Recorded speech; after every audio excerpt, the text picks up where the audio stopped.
Okay, another attribute of um, narcissistic personality disorder requires excessive admiration. I was always kind of uncomfortable with admiration in terms of, if I got up and gave a performance and people gave signs of admiration, um, that was actually kind of intrusive to me. I didn't really want to receive those. I wanted to be sort of admired from afar, but I didn't really want to have to deal with uh, the people who were doing this, occasional admiring. After all, you're only as good as your last performance. Okay, so you're admired at one minute and you're sort of despised at the next, or forgotten. That's a little bit how it goes in music school. You give a performance, and everybody goes yay, and then you give another performance, and they all go boo, and um, it's a little hard to get a supply of direct admiration all the time. And if you actually don't really want that kind of admiration and you feel uncomfortable with it, that makes it even more confusing. So I did kind of have um, a two different sides on that. I wanted some of that admiration, but I only wanted it for when I felt I had really, really, really done a good job, and that wasn't too often. Um, and otherwise, I kind of wanted everybody to leave me alone.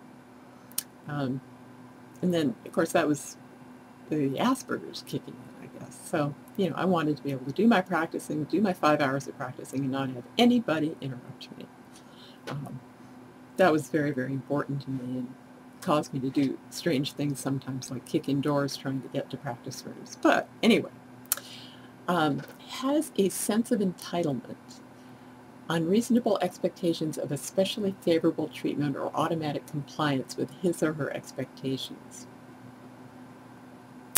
I don't think I was too big in that department. I did pull a few things where I sort of just stepped up to the plate and said, yeah, I really want this right now.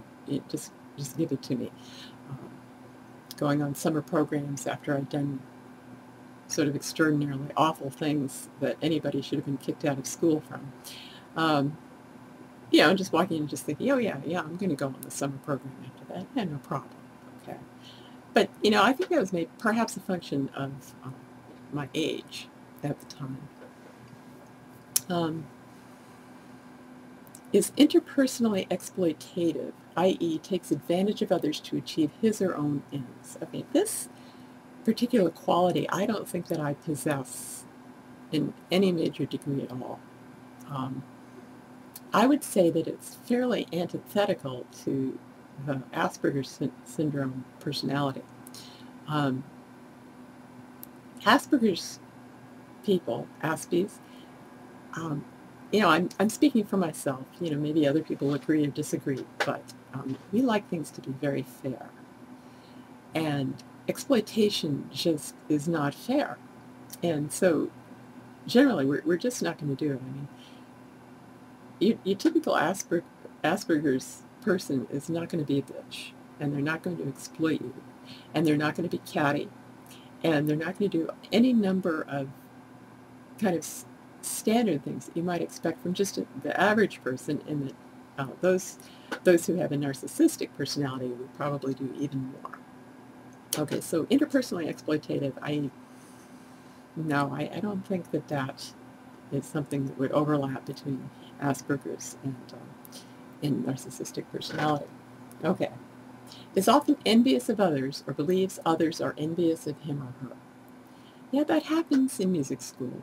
Um, People do become envious, and one does become envious of them, and this kind of shifts around. Um, so, yeah, that can happen. And in an Asperger's syndrome, there can be a kind of an envy when you watch how normal people navigate their environment, how neurotypicals can navigate their environment with so much more ease in so many more situations. Um, yeah, that has caused me some envy during my life because moving around, dancing, um, going to parties, all of this stuff. I can't really do it nicely, uh, and I'd like to be able to. I can't say that I envy anybody directly about it. It's more like kind of just a general envy. It's not on any particular person. It's just something that I wish I was better at. And so I'm envious of the world in that respect. Shows arrogant, haughty behavior or attitudes. And some people think that I have those arrogant, haughty behavior or attitudes. The way I talk is perhaps not too typical of a person with Asperger's. I don't have a monotone.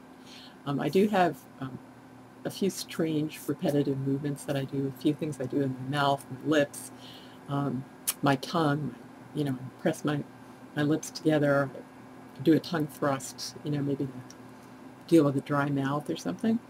And some of these things look haughty, and I've got this, kind of like long neck thing going on. And then, things that I learned from my mother. My mother was a little bit haughty. I should say is a little bit haughty. It's just it's just a personality thing that I've learned, but I don't think that inside I'm experiencing anything regarding arrogance or haughty behavior or the type of attitudes that they're talking about. So,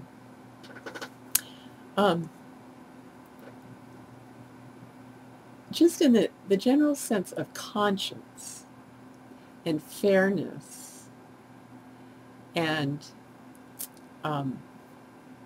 not being interpersonally exploitative. Okay, I would say that those are the main issues where, if you're going to look at the narcissist, they're going to have those qualities. But your typical Asperger's syndrome person just doesn't really understand how anyone can live that way. Anyway, well, I'm kind of running down here, so that's going to be the end of this for now. But it was interesting thinking about it. Maybe I can do a better job on it later.